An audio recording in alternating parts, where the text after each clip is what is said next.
So, hello everyone. I think we are good to go with the session. So, I'll be just starting with the session. I'll be just briefing you about the Python syllabus today. I think everyone has this curriculum outline which I have provided. So, for the first module, we are just starting with the introduction to Python, how it is relevant and how it is widely used in data science domain.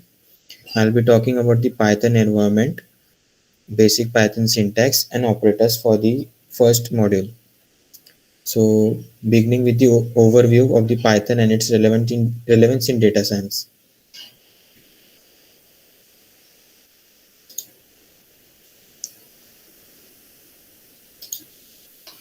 So I'll just be briefing you about the Python programming language. It is a high level programming language which is known for its simplicity, readability, making it a great choice for beginners. Like anyone who is new to the programming world, he or she can easily learn Python programming language, and it can be used in various domains along with the data science. So its versatile and simplicity and readability makes it a better way to interact with the machines. So it is used in various domains such as uh, web development, any software development, and into the data science domain. There are some uh, key key things which makes them suitable for the data science. Those are called libraries. Libraries are nothing but programs or functions which makes uh, data science tasks very easy, whether it is related to the numerical computing or any data manipulation task or data visualization task. It Python has some libraries which are amazing and very helpful to save our time and analyze each and everything, right from the text data to image data or video data. In short, we can call it as a metadata. So it helps us to analyze and perform various operations on the metadata. The term metadata is nothing but each and every finite and minute data on the internet available today. So there, I'll just list down some amazing libraries which are we are going to use continuously in our data science domain. So Python offers a wide range of powerful libraries of data science from the beginning from the NumPy. NumPy is just for numerical computing, which is very powerful, which is the base of our data science domain. Another one is a pandas, which is helpful for data manipulation, like arranging the data, cleaning the data, right from the exploratory data analysis, which is a term used for widely used in our domain, to clean the data, to manipulate the data, to uh, find out the patterns and relations between the data and features. And next one is the scikit-learn library, which is used for machine learning. Machine learning is a part of a data science, which we are going to explore further. And other than that, I'll just list down 2 to 3 libraries which will be very useful. One is matplotlib, another one is plotly express, which are widely used for creating charts, graphs to represent our data and findings from our data. Next one is the overview of Python, why it is so popular in our data science domain. So first we have talked about the simplicity and readability. It has very clear and easy to understand syntax, which makes it ideal for data manipulation and its analysis. Another one which we have seen in the last slides is their libraries available in the Python programming language, such as NumPy, Pandas, Matplotlib, Plotly Express, or scikit-learn.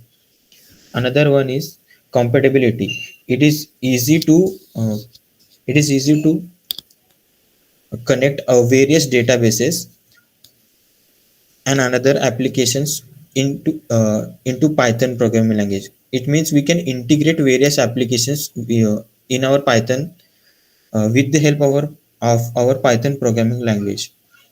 Databases is a term used for storing the data, manipulating it, collection of the data, and there are two types of database. One is the relational database and another one are the non-relational databases. So we would be widely using relational databases. That into that also we would be mostly using the basic and the simplest database which is available on internet or which is open source. It is named as MySQL. Next is the Python programming language role in machine learning and artificial intelligence.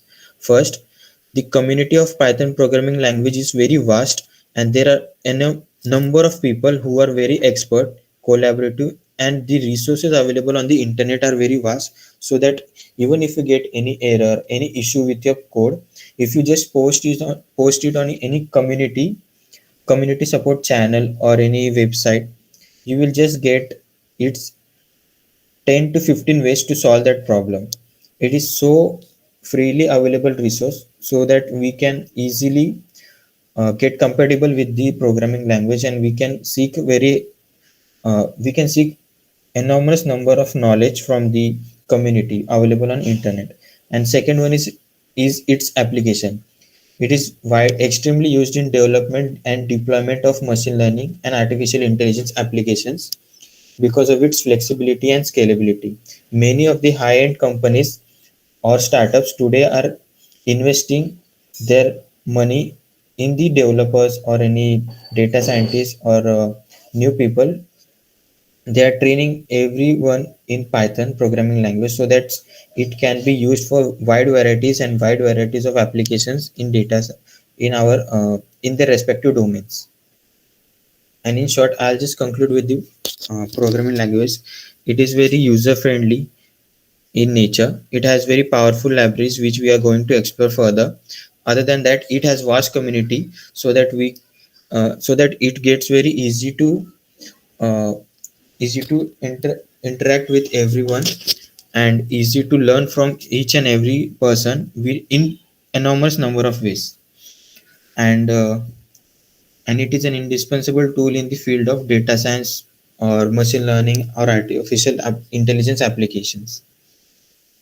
So we'll just move on with the further topic, which is nothing but the basic setting. So next one is the Python environment.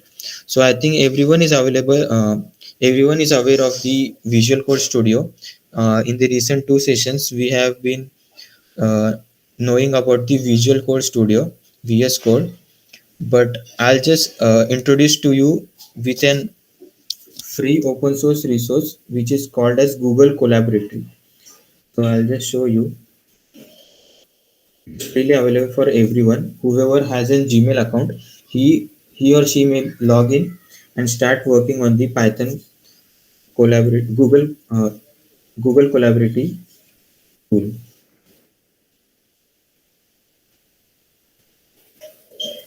You just need to search Google Collaboratory and click on this link. The second one, which has such logo, CO. In short, it is called Google Colab. So let it open, and when you people will be opening it, you need to sign up, or you need to create an Gmail account if you don't have.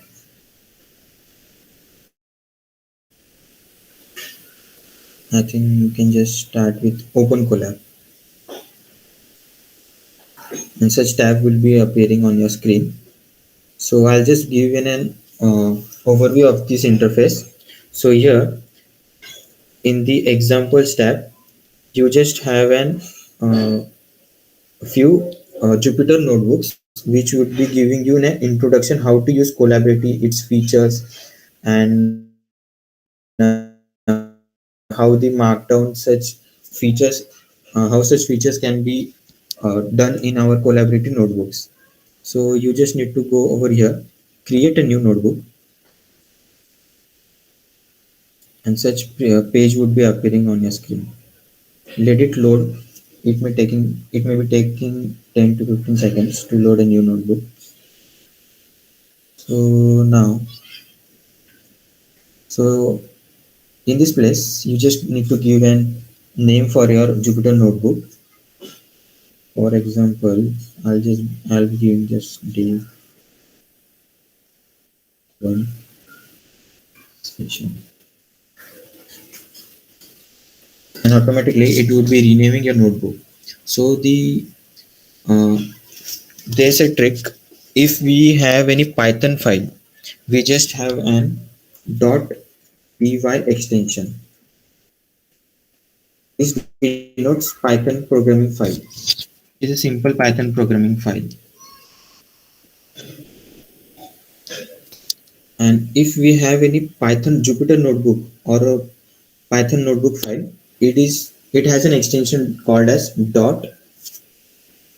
IPYNB.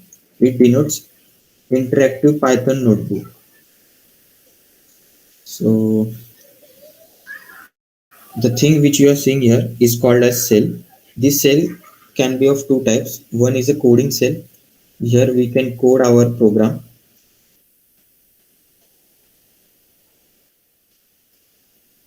and another which would be appearing as a text. Here we can give any name or topic name over here. We can use it for as a doc string.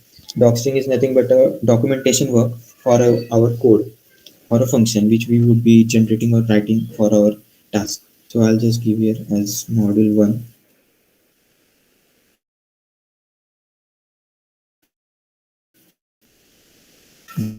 basics of Python. In in such a way you can keep it as bold. We can increase the font over here.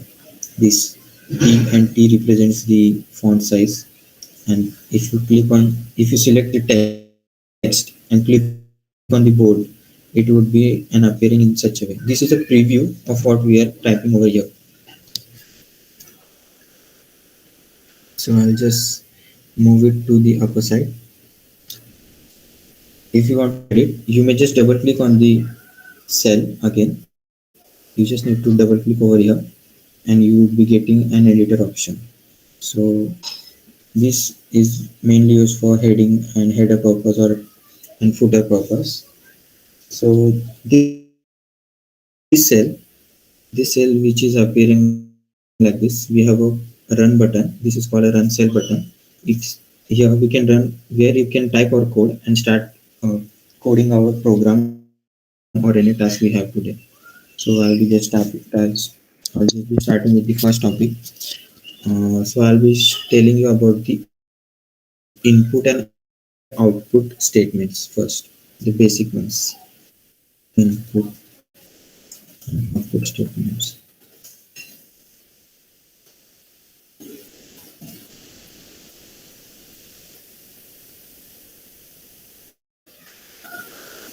So for the input statement,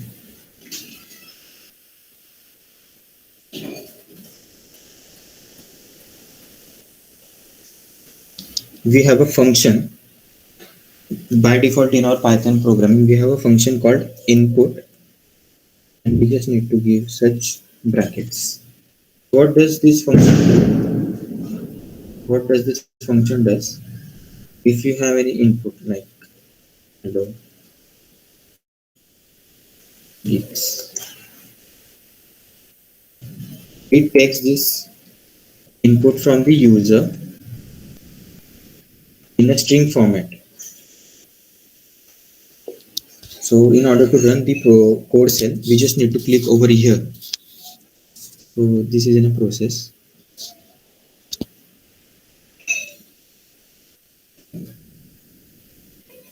So it will give just an output.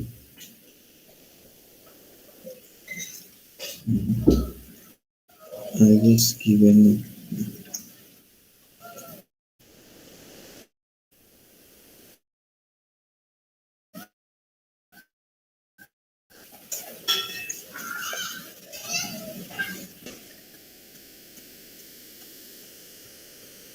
by default any input statement takes user input in a string format.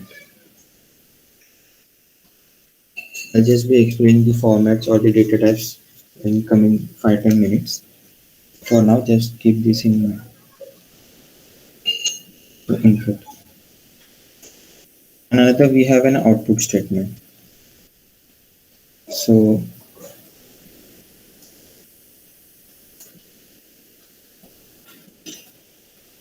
in order to output any variable or any function, we just need to write print and bracket.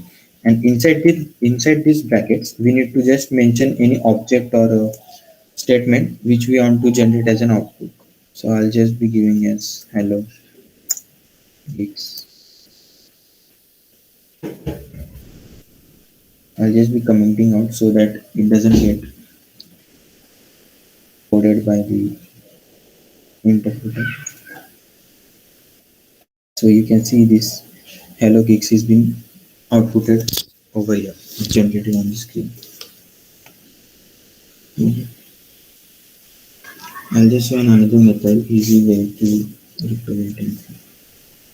So if someone wants to take a name as an input, so he just need to assign a variable. Variable is nothing but is a object which stores any another object of integer, string, or double means any number with decimal format, any number in decimal format or float format. So I'll just assign you a variable. You can just see over here it is a variable name which is in string format for now name. And we'll just go give a message in order to take an input. Enter your name, enter your first name, and will be and we will be printing out the first name over here through the output statement. So we'll just mention the name variable, which this name variable we'll just mention over here so that it takes input from this statement and just gives an output as our name, first name, sorry. So I'll just run the program. So enter your, you can see over here, enter your first name. This is a message we mentioned over here in order to take an input so that a person or a user comes to know that whether what kind of thing we just need to enter over here in this column or a cell. So I'll just give my name, Piyush.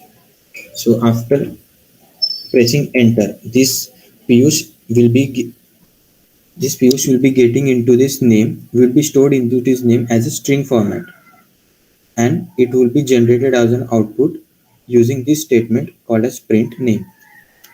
So you can see over here, this is an output which is nothing but a Piyush. So next is you. This will help you to keep the track of any output or any. Mostly it is used for knowing at which step what things we are getting as or what things we are generating, which helps you to keep track if we are facing any issues or we are getting into a wrong direction while coding our program. So next topic would be just, so we have covered with the input output statements. Now we would be getting with the data types. So there are, I'll just list down the data types in Python. The first one would be int, integer, which is denoted by int in the Python programming language. Second one would be the string, which is most frequently used, which would be denoted as str. It is a short form. Third would be double, which we will be using as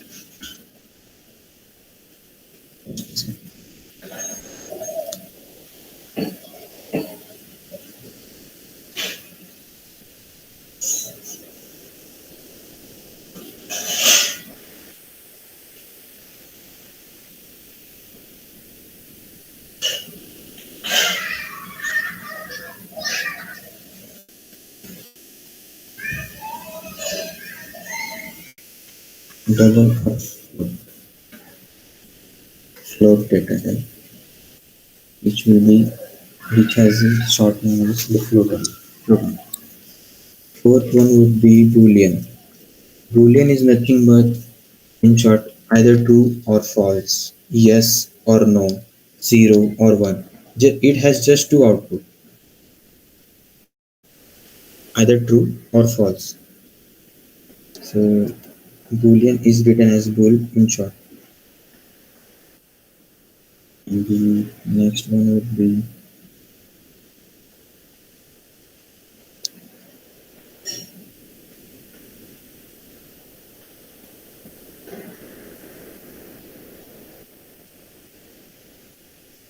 these things are enough.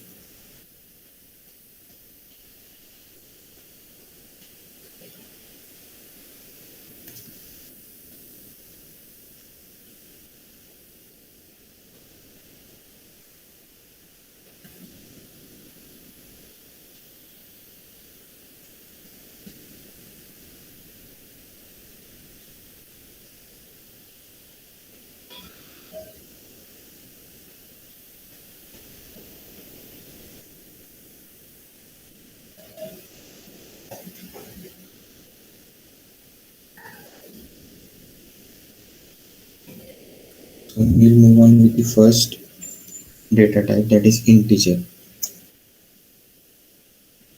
Integer is nothing but a new number. In simple language, it is nothing but a number. So like number like 3 or number 2, 4. So when we will show this number on the screen, we will be getting an output of this number variable. It will be like this. So there is a function to check which type of the data is this is a variable of. So if you people want to know about the number, this variable, which type of data does it consumes or does it has in it stored in it. So there is a function called type, T-Y-E, T-Y-P-E, and in this type, in these brackets, we just need to mention the object or a variable in order to know which data types does it have stored inside its memory location. So we will be just printing which type of data is stored in our number variable. So we can see over here the number variable is of class integer or int. See, we have written over here int. So it is just mentioning our int over here. Next, if we want to check which data type does number two variable is storing. So we will just mentioning that number underscore 2, this variable. So we'll be printing over here. See, again it is called giving it as integer. Are there any people? So you may just practice such small things so that you can get used to it. Checking the type of the data type, you will just need to practice it with 2 to 3 times, so you will get it in your flow while coding. So the next one I'll be telling you is about the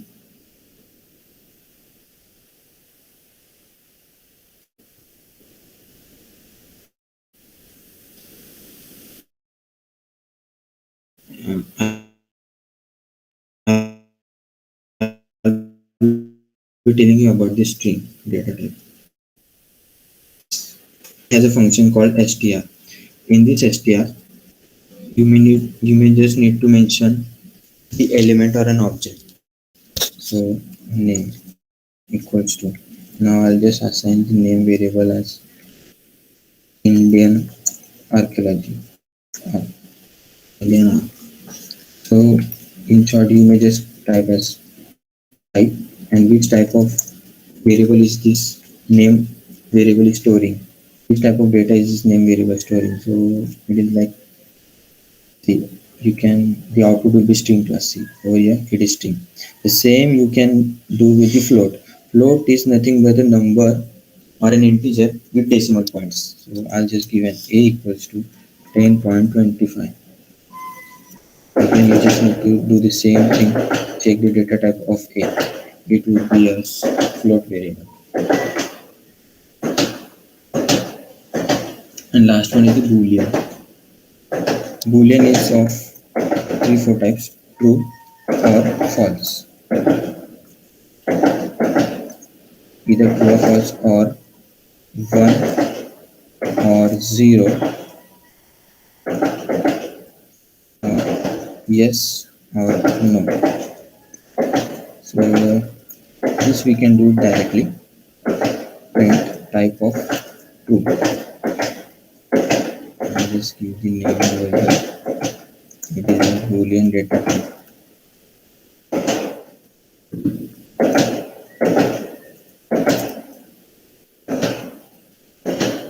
See, bool. So the short form for knowing this is as bool. So we are done with the data types. Now you may do. I'll just share some small assignment. I'll just tell you.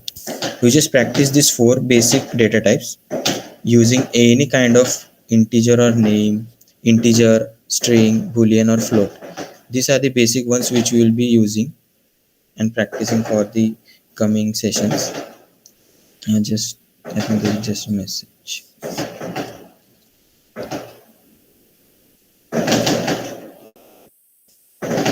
Revise the discussion completely. Okay, I'll just give a quick revision over till now what we have done.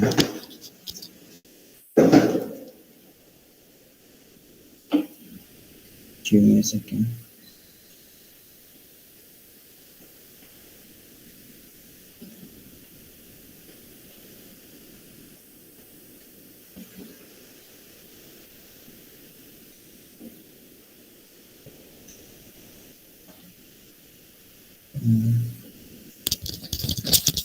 So just a quick review. These are two things which are very important to know: input and output. Just know what to take from the user, or what will be the data or anything you will be taking from the user, and what will be the output, what will be the end result you will be displaying on the screen. So for that use, we just need to use this statement. This is for the input purpose. This input function, I'll just mention over here, input. This is the function for the input purpose, and this is the function for the output purpose. That function is print, and inside it you can mention any object. Second, data types in the Python. We have just gone through it: integer, string, float and boolean. These are the four types. First is in integer. It is nothing but a number, any number in the world. Second is the string. It may be a letter, a word or a sentence, complete sentence, or many lines of paragraph. It is nothing but a string. Another one is a float class. I have not mentioned it over here. Float is nothing but a number with a decimal form. Number. Let me just have a quick overview from it. Number with a decimal.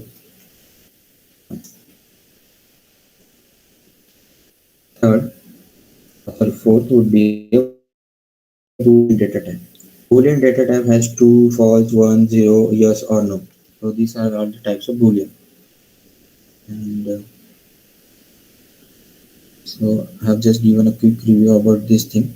I'll just again very quickly revise you about this interactive terminal of the Google Collaborative. Here is a thing called file. Here you just need to click a new notebook in order to create a new Python notebook file. Open notebook to create a previously written Python notebook file which you have with you in your PC or desktop or anywhere saved. And this is nothing but okay. And there would be an insert. From here you may insert a code cell. If you just mention over here you will get a new code cell, fresh code cell to run your code, and a text cell like this one we have seen earlier. I'll just delete those. unwanted. Another thing is the runtime.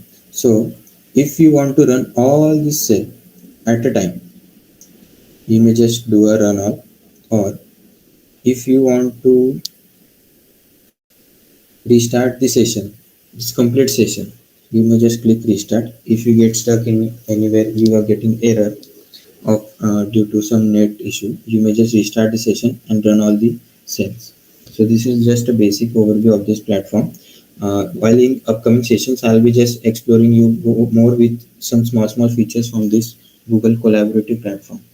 So I'll just move quickly with the next one is variables. I'll just need to give you an overview of this variable, what is, because this one is an important and which is very helpful for everyone. I'll just even quickly variables. Variables, this is variables are nothing but a location to store your data or any element, a string, integer, boolean data type, or any type of data. A equals to something. Here, A is a variable which is storing this data. This data is nothing but P. I'll just okay. B. This is again a variable you store in number. This becomes a variable. Here, after running this cell, 52 will be allotted to the B as an integer data. P will be allotted to the A at the memory location. Uh, this would be again generated as a variable. So variable is nothing but any object which is used to store data in its memory location. This is as simple as that. Next is the, I think this would be, okay, I'll just explain this once. Just a second. I think till now, I'll just give you a short task over here.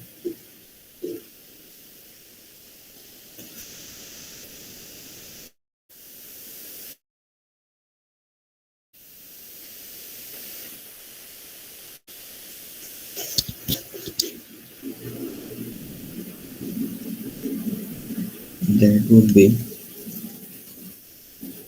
right a program. Programming nothing but you just need to write a code in this cell. In a single cell, if you want to write in a single cell or multiple cells, you may do whatever in whatever format you want. Write a program including a variable, create variable and various data types which we have explored, like integer, string, boolean, and float. So what you people can do, I'll just give a short assignment in this notebook only. I'll just share with you this notebook that you people can easily make. So what you people do in this code cell or multiple code cell, I'll just give you extra. Write 2-3 lines of code which may have this type of variable, this various data types and input output statement. This is also very important. So what you people may do after writing this integer, string, boolean and float, you may just get overview from this and print the type of the data type of the variable which you are whichever you are creating over here. So you just need to print the type of data which you have stored in variable. This is very simple. You may do, you may practice as much as you can want, as you want, or you may just or if you have any doubt, you may just text in a group, or you may just write over here. I'll just create a column. You may just write your doubts in this notebook. I'll be sharing this notebook with the mentor. He'll be sharing with you, or I'll just give you an access for this. Guys, if you have any problem in creating the variable data type or printing the statements or outputting the results over it, you may just do one thing: create in bullet points like this. You may just type over here, and I'll be getting these updates in the notebook.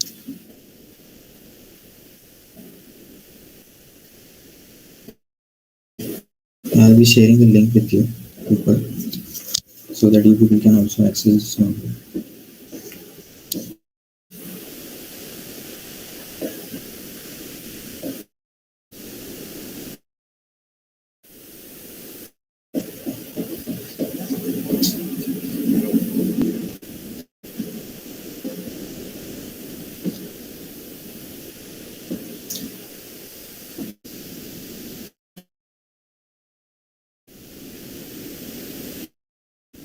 I'll just share with the mentor over your culture.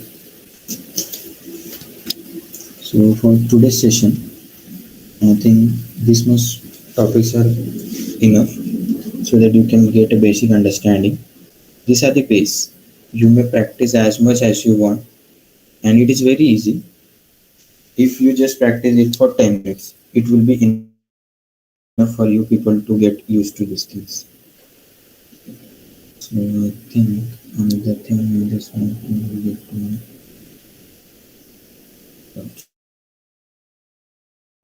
Just update your doubts over here one by one.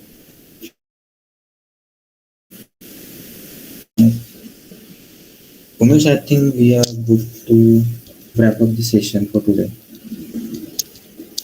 Hello. Hello.